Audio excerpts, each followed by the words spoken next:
সেইদিনাখন যে ইমান ডাঙৰকৈ বৰষুণ পৰিছিলে আৰু বৰষুণ যাকে সকলো শেষ কৰি পেলালে। মানে এয়া দোকান খুলিছিলোঁ, ছানডে আছিলে আৰু মানুহ আহিব লৈছিলেহে, তেনেকুৱাতে ইমান ডাঙৰকৈ বৰষুণ জাক দিলে।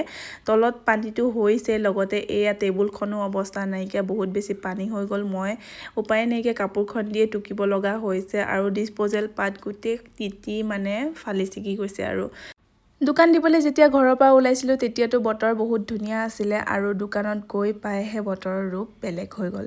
আৰু যিহে গৰম পৰিছে, বৰষুণ জাক দিলেতো সকলোৱে ভালেই পায়, কিন্তু এই এনেকৈ দোকান দিয়া সকলে মানে অকণমান বৰষুণ পৰিলে মানে প্ৰব্লেম হৈ যায়। আৰু কি কৰিব, উপায়তো নাই, বতৰৰ মহিমা ধৰিব নোৱাৰি। বতৰে বতৰৰ কাম কৰি যাব আৰু আমাৰ কাম আমি কৰি যাবই লাগিব। আজি যদি ৰ'দ দিয়ে কাইলৈ বৰষুণো দিব।